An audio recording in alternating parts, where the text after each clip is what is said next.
한 주간 평안하셨습니까? 오늘은 사도행전을 보면서 하나님의 섭리 가운데 만난 사람들을 생각해 보려 합니다. 때로는 우리 삶에서 누구를 만나는지가 우리 인생의 방향을 결정하는 중요한 요인이 됩니다.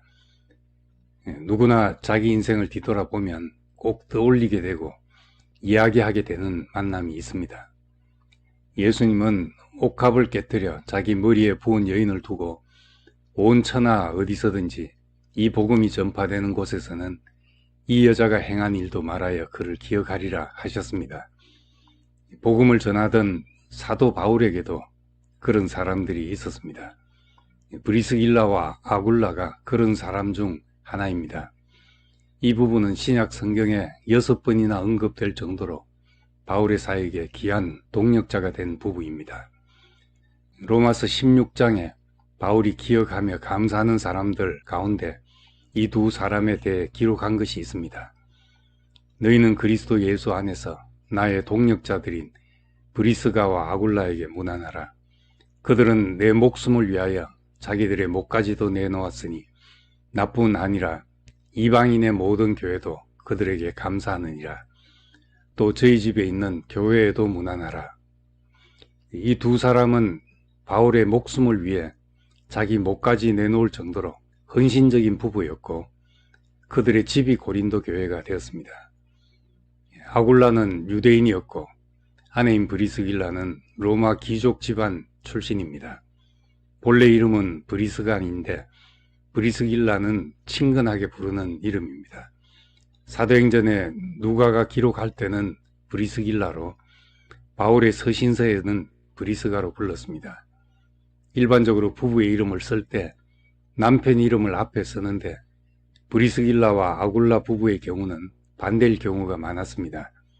이것은 브리스길라의 사회적 지위와 교회 내의 역할이 남편인 아굴라보다 더 우위에 있었고 활동적이었음을 말해줍니다. 이 부부는 결혼 후 로마에 살고 있었는데 로마 황제의 유대인 추방 명령에 따라 마게도니아 지역인 고린도로 이주하게 되었습니다. 추방된다는 것은 땅과 재산을 모두 잃고 낯선 땅에서 삶을 새로 일구어야 하는 상황입니다. 그들에게는 삶의 터전이 무너지는 경험이었을 것입니다. 이 부부는 고린도 지역에서 바울처럼 천막업을 했습니다.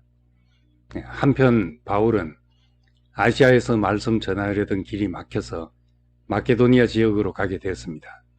마케도니아 지방의 첫 성인 빌립보에서 옷감 장사를 하는 루디아를 만났습니다. 루디아는 바울을 강권하여 자기 집에 머물게 했고 그녀의 집에서 빌립보 교회가 생겨났습니다. 하지만 바울은 빌립보에서 감옥에 갇히게 되었고 데살로니가 지방으로 갔지만 거기서도 박해를 받아 베레아 아테네를 거쳐 고린도 지방에 이르렀습니다. 거기서 생활을 위해 텐트 만드는 일을 하다가 같은 업종에서 일하는 아굴라를 만나게 된 것입니다. 그 당시 바울은 많은 방해와 박해를 받아서 큰 좌절과 실망을 겪고 고린도까지 떠밀려 온 것이었습니다. 브리스길라와 아굴라 역시 추방되어 삶의 터전을 잃고 고린도에 온 사람들이었습니다. 거기에 브리스길라와 아굴라가 없었다면 바울은 어떻게 되었겠습니까? 브리스길라와 아굴라는 바울을 만나서 복음의 여정의 동반자가 되었고 자신들의 집은 교회가 되었습니다. 바울은 선교의 귀한 동력자를 만나 로마까지 복음을 전하는 발길에 큰 힘을 얻게 되었습니다. 어쩔 수 없는 사정으로 간 곳에 오묘한 하나님의 계획과 섭리가 준비되어 있었습니다. 구약 성경에도 이런 만남을 찾아볼 수 있습니다. 룻은 모압 여자였습니다. 신명기 23장에 보면 모압과 암몬 족속은 여호와의 총회에 들어올 수 없다고 저주한 백성입니다. 그런데 모압 여자 룻은 남편을 잃고 과부 시어머니를 따라 예루살렘에 오게 됐습니다. 이삭 죽기를 하면서 연명하던 생활 중에 남편의 먼 친척 보아스를 만나 아들을 낳았고 다윗의 정조 할머니가 되었습니다. 우리는 이것을 우연이라 하지 않고 하나님의 손길이 개입된 섭리라고 말합니다. 또 요셉은 형들의 미움을 사서 이집트로 팔려가 종살이 했고 억울한 누명을 뒤집어 쓰고 감옥살이 했습니다. 억울함을 헤아리자면 하늘을 찌를 것입니다. 그렇지만 그는 감옥에서 바로의 시종들을 만나 이집트의 총리가 되었습니다. 7년 기근을 대비해서 많은 사람의 생명을 구했을 뿐 아니라 몰살될 뻔한 그의 가족을 구원하는 일에도 쓰였습니다. 요셉은 그 자리까지 온 것을 억울하다고 생각하지 않았고 그 모든 일을 만민을 살리려는 하나님의 손길로 생각했습니다.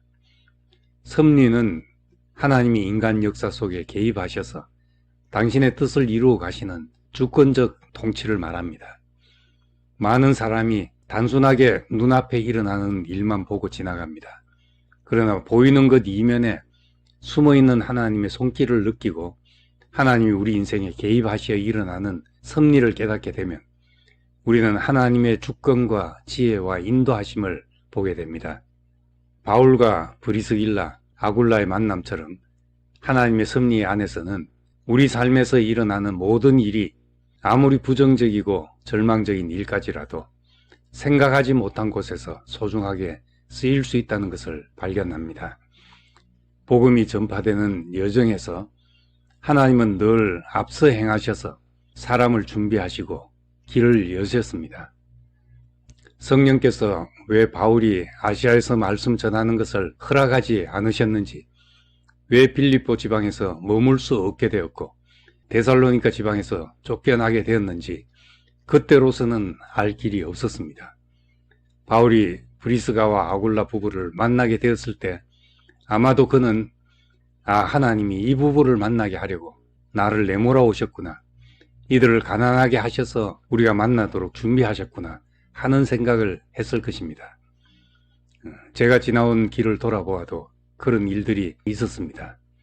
저는 건강 때문에 어쩔 수 없이 캐나다로 갔는데 그곳에 정말 마음이 가난한 사람들이 기다리고 있었습니다.